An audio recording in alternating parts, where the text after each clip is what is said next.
আমার ক্লাস 2 এর ছাত্রছাত্রীরা, আশা করি তোমরা বাড়িতে আছো, সুস্থ আছো। আমি মৌমিতা সিস্টার আজকে আবার একটা বাংলা রিভিশন ক্লাস নিয়ে চলে এসেছি। বাংলা তো আমাদের শেষ হয়ে গেছে, তাই আজকে আমরা একটা রিভিশন ক্লাস নিয়ে চলে এসেছি।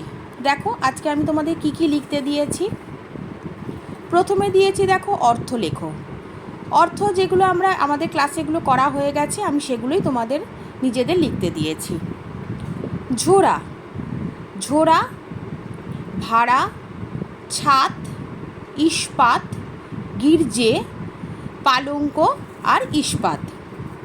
আমি একবার তবু তোমাদের অর্থগুলো আরেকবার বলে দিচ্ছি। ঝোড়া মানে কি বড় ঝুড়ি, ভাড়া মানে কি বাঁশের তৈরি মই, ছাদ পাকা বাড়ির চাল, ইস্পাত মানে লোহা, গির্জে, গির্জে মানে খ্রিস্টানদের উপাসনা গৃহ, পালঙ্ক মানে দামি খাট, আর ইস্পাত মানে ইস্পাত দুবার হয়ে গেছে, ইস্পাত মানে লোহা। এবার বিপরীত শব্দ দেখো।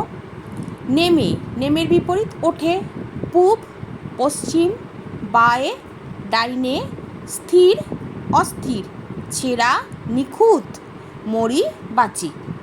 এগুলো তোমাদের খাতায় লেখা আছে, আমি তবুও একবার করে বলে দিলাম। এবার দেখো পূর্ণবাক্যে উত্তর দাও।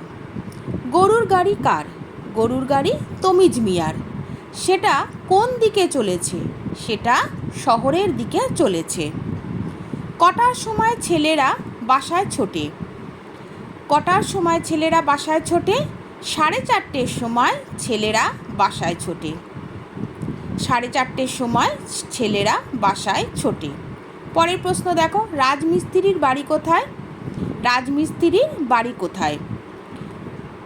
আমরা উত্তরে কি লিখব? রাজমিস্ত্রির বাড়ি পুকুর পাড়ে গাজনতলার বাঁয়ে। পুকুর পাড়ে গাজনতলার বাঁয়ে বা বাম দিকে।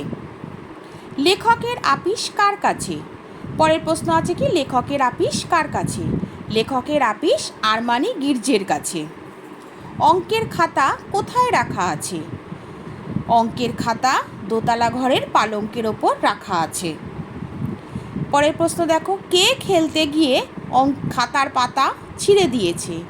কঙ্কা খেলতে গিয়ে খাতার পাতা ছিঁড়ে দিয়েছে।